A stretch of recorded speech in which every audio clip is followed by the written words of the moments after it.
আজকে আমরা যে দিল্লির যে দ্রষ্টব্য স্থানগুলো রয়েছে, সেই স্থানগুলো আমরা আজকে দর্শন করতে যাব।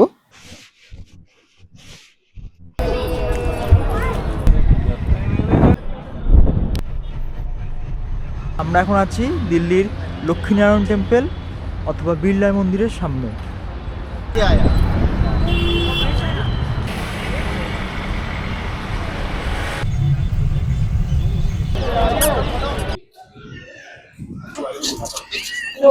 আমরা এখন চলে এসেছি রাজঘাট গান্ধী সমাধির সামনে।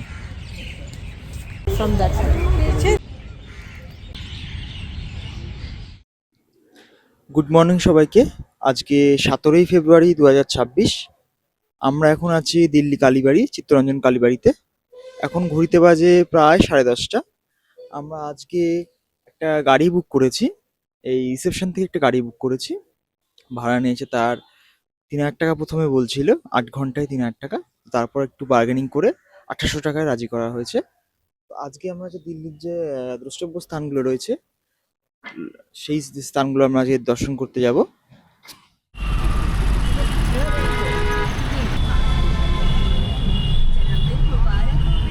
আমরা এখন রয়েছি দিল্লির সেই বিখ্যাত লোটাস টেম্পলের সামনে।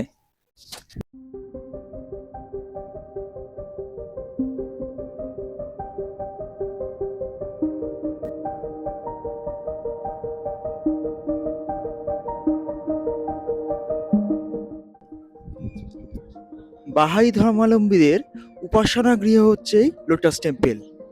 তবে এখানে কিন্তু সব ধর্মের মানুষরাই কিন্তু আসতে পারে, এখানে কিন্তু কোনো টিকিট লাগে না।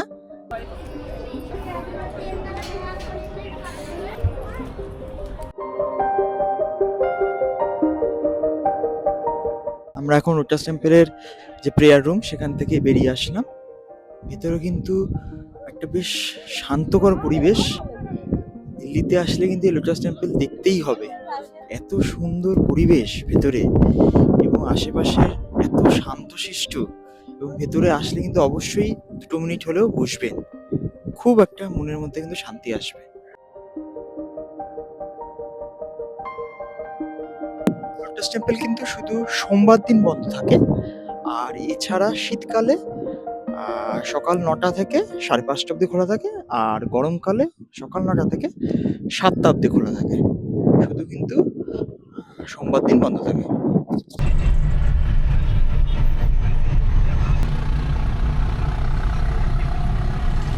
আমরা এখন আছি দিল্লির লক্ষ্মীনারায়ণ টেম্পল অথবা বিড়লা মন্দিরের সামনে।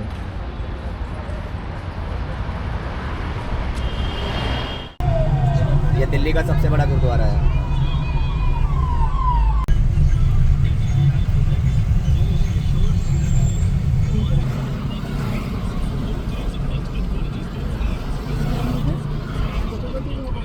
আমরা এখন এসেছি ইন্ডিয়া গেটের সামনে।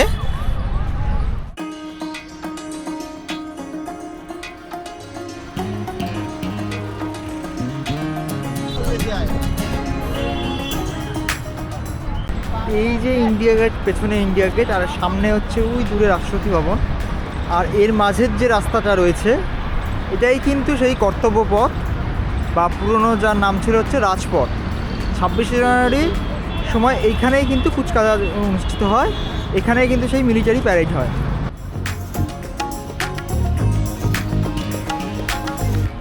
কর্তব্য পথের এই দুই পাশে এরকম ফাউন্টেন রয়েছে, যে ফাউন্টেনগুলো হচ্ছে, আর এরকম জলাশয় রয়েছে। খুবই কিন্তু সুন্দর এবং মনোরম জায়গা।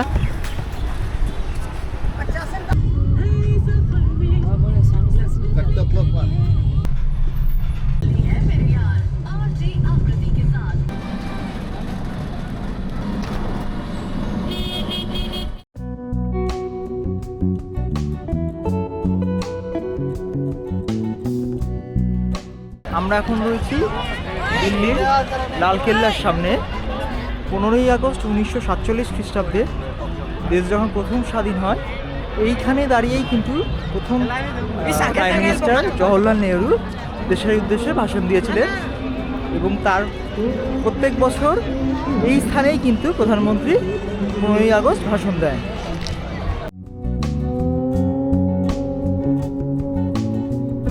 লালকেল্লা তৈরি করেছিলেন মুঘল সাম্রাজ্যের পঞ্চম সম্রাট শাহজাহান। ১৬৩৮ খ্রিস্টাব্দে এর কাজ শুরু হয় এবং তার ১০ বছর বাদে ১৬৪৮ খ্রিস্টাব্দে এর কাজ শেষ হয়।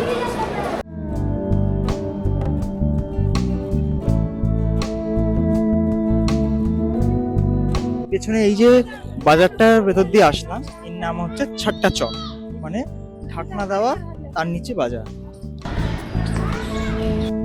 এই হচ্ছে নহবত খানা।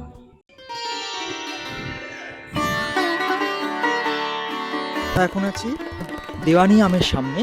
এই দেওয়ানি আমেই কিন্তু রাজা জনসাধারণ, মানে যারা সাধারণ প্রজা, তাদের সঙ্গে সাক্ষাৎ করতেন।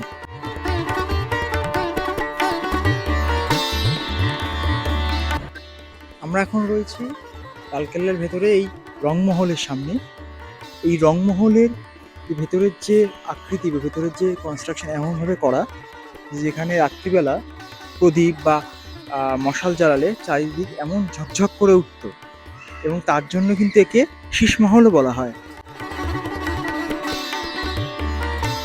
আমরা এখন রয়েছি দেওয়ানি খাসের সামনে। এই দেওয়ানি খাসে রাজা খাস লোকদের সঙ্গে দেখা করতেন, এবং এই যে দেওয়ানি খাসের যে কারুকার্য কিন্তু অসাধারণ। আপনারা এখানে দেখতেই পাচ্ছেন, যেখানে মার্বেলের মধ্যে রঙিন রঙিন পাথর দিয়ে কাজ করা রয়েছে। সামনেই হচ্ছে মতি মসজিদ। দেওয়ানি খাসের পেছনেই রয়েছে এই চারবাগ। এখানে 4টি বাগান রয়েছে, তাই তার নাম হয়েছে চারবাগ। পাশেই রয়েছে এই শ্বেতপাথরের তৈরি সাবান এবং ভাদু, দুটো মার্বেলের তৈরি এই বিল্ডিং মাসের নামে তৈরি হয়েছে। শ্রাবণ মাস এবং ভাদ্র মাসের নামে নামাঙ্কিত। মুঘল সাম্রাজ্যের তৈরি এই লাল কেল্লা পরবর্তীকালে ব্রিটিশ শাসনের সময় কিন্তু ব্রিটিশদের হাতে যায়। সেই সময় ব্রিটিশরা এখানে তাদের সৈন্যবাহিনী, তারপরে একটা ব্যারাক হিসাবে ইউজ করতেন, এবং তার পরবর্তী সময় স্বাধীনতার পরে এইখানেই কিন্তু প্রধানমন্ত্রী জওহরলাল নেহরু প্রথম ভাষণ দিয়েছিলেন, যেটা আমি আগে দেখালাম সামনে। এখন প্রায় বাজে ঘড়িতে এই 4:30। আমরা এখন রয়েছি লালকেল্লা। লালকেল্লার বিভিন্ন স্থান দর্শন করছি। এখানে দিল্লিতে এত জ্যাম রাস্তাঘাটের, প্রায় অনেকটা সময় কিন্তু জ্যামেই কেটে যাচ্ছে। তার মধ্যে এখন আজকে ফেব্রুয়ারি মাসের প্রায় শেষের দিকে, এখনই কিন্তু বেশ ভালো রকম গরম পড়ে গেছে দিল্লিতে। রাতের দিকটা যেহেতু ঠান্ডা রয়েছে, কিন্তু সকালের দিকটা কিন্তু ভালোই গরম থাকছে। লাল স্যান্ডস্টোন দিয়ে তৈরি বলে এর নাম হয়েছে লালকেল্লা। পাকিস্তানের লাহোরের দিকে মুখ করে তৈরি করা হয়েছে বলে এর নাম হয়েছে লাহোরি গেট।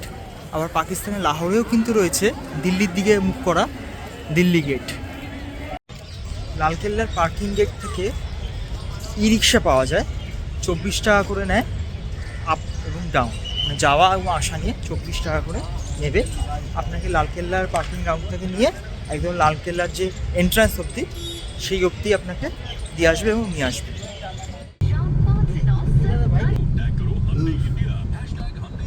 আমরা এখন চলে এসেছি রাজঘাট গান্ধী সমাধির সামনে। এই রাজঘাট হচ্ছে জাতির জনক মহাত্মা গান্ধীর সমাধিস্থল।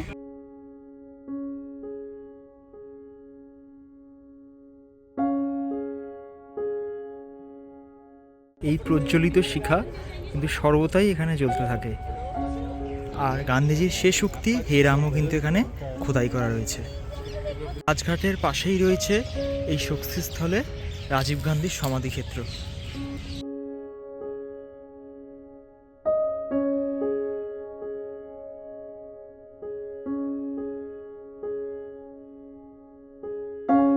রাজীব গান্ধী সমাধিক্ষেত্রের পাশেই রয়েছে তৎকালীন প্রধানমন্ত্রী ইন্দিরা গান্ধীর সমাধিক্ষেত্র।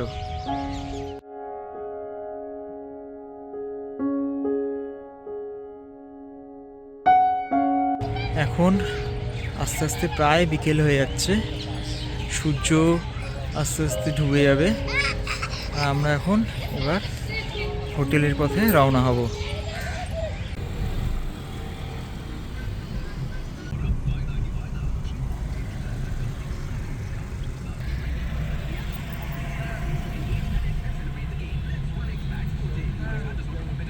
গতকাল রাত্রে আমরা এই মমস কিচেন বলে এখানে একটা দোকান আছে, এখানে খেয়েছিলাম।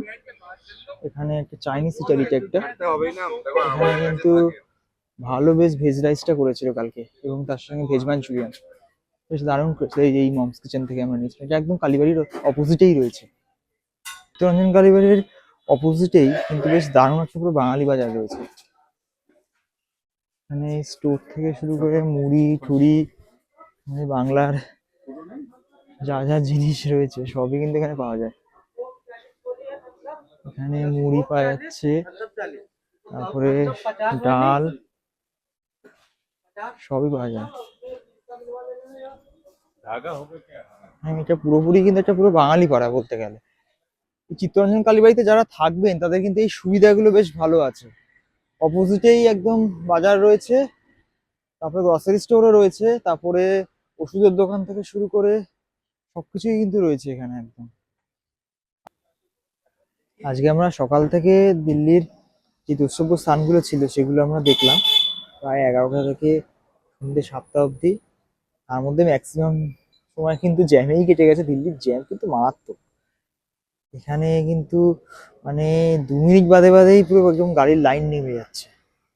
যাই হোক, তো আমরা বেশগুলো কয়েকটা স্থানই কভার করতে পেরেছি। আগামীকাল আমরা দিল্লিতেই কিন্তু থাকছি। আগামীকাল ইচ্ছা আছে অক্ষরধাম মন্দির, দিল্লির যে অক্ষরধাম মন্দির বা স্বামীনারায়ণ টেম্পল সেটা দর্শন করব, এবং দিল্লির মেট্রোতে চড়ার একবার ইচ্ছা আছে।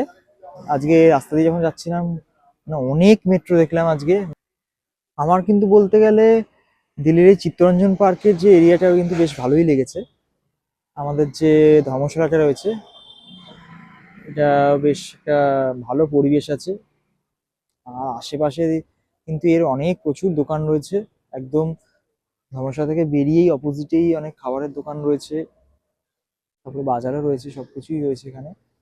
দিল্লিতে আসলে এই চিত্তরঞ্জন পার্কে কিন্তু আপনার থাকতেই পারবে। সব থেকে বড় যেটা মেন, এটা কিন্তু একটা পুরোপুরি একটা বাঙালি পাড়া। দিল্লির এই চিত্তরঞ্জন পার্কটা কিন্তু পুরোপুরি একটা বাঙালি পাড়া। তাই এখানে আসে থাকলে কিন্তু অনেক সুযোগ সুবিধাই কিন্তু আছে।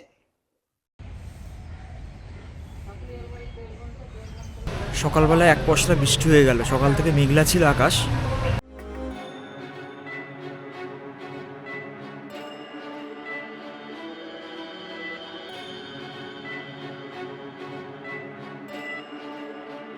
আমরা এখন এসেছি দিল্লির চাঁদনি চক মার্কেটে।